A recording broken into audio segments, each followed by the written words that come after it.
Hello, beautiful, wonderful people. My name is Bonnie Northgraves, and this is another episode of Jazz Storytime. So this is, episode 13, I guess, and today we're going to be talking about a beautiful tune from 1946. This is another one of my favorites. I mean, these are all my favorites, really. I like all of them, but I really, really like this one. This is a lovely tune called Do You Know What It Means? 1946. This is by Louis Alter, and the musical lyrics are by Eddie DeLange. So, without further ado, piano cam. All right, so I'm going to play this in the key of C because that's the standard key for this tune.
So that's the tune.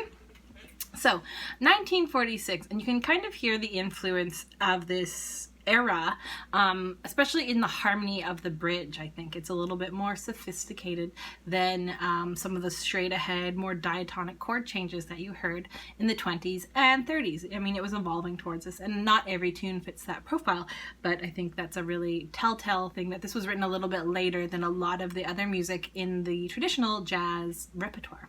Anyways, 1946, Louis Alter and Eddie DeLange write this song for a film called New Orleans, which was released in 1947. This featured my favorite person to talk about, apparently, Louis Armstrong, Billie Holiday, Kid Ory, Woody Herman, and Barney Bigard, I believe, was in it.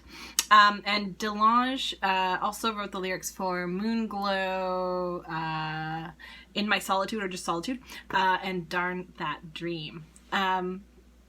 So I think that's kind of cool. Those are nice lyrics as well. He's a good lyricist.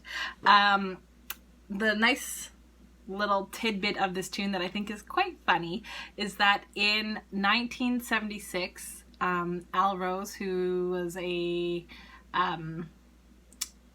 not music historian, but like promoter, a jazz talk about it kind of guy. I can't think of the word I'm looking for right now. But he's having lunch in New Orleans with Louis Alter, and found out that up until that point he had never actually been to New Orleans. So kind of like the song Georgia, which wasn't actually written about Georgia. This was actually written about New Orleans, but it was like 30 years later that he actually goes to New Orleans. You think if you write a song, do you know what it means to miss New Orleans, you might like go there right away. Anyways, Louis Alter had never been to New Orleans until 1976. The other thing too with this tune is I think it kind of became the theme song of New Orleans in 2005 after Katrina hit, and pretty much every documentary you saw featured this tune. Usually the one with like Louis Armstrong singing it. So not all, but a lot. Anyways, to finish this up, I am going to play and sing it out as I usually do. The standard key is C. I sing this in the key of F because C either gets way too low or way too high. So we're gonna migrate to the key of F. My sleeves are a little long today.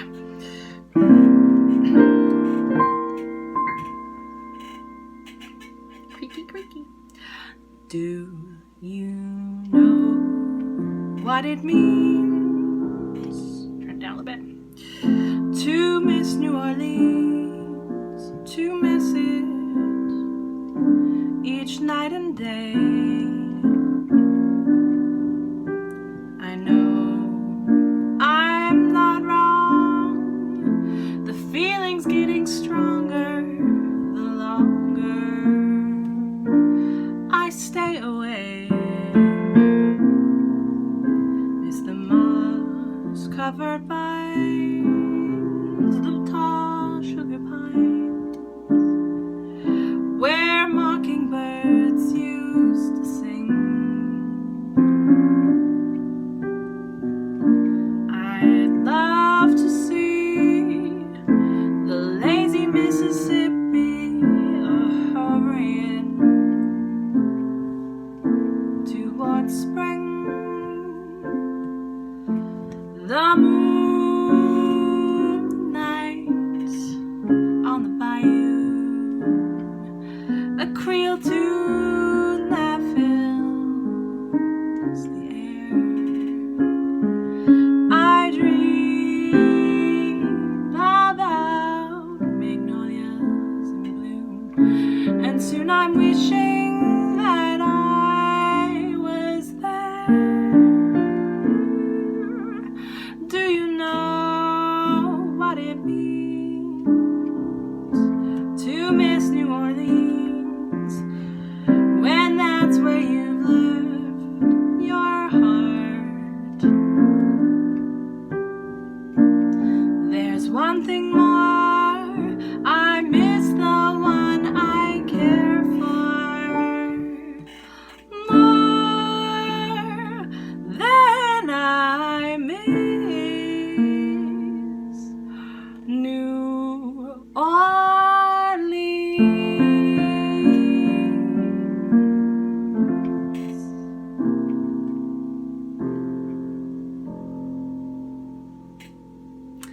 There you have it, folks. My name is Bonnie Northgraves, and this has been another episode of Jazz Storytime. Thanks for tuning in, and I'll see you next time.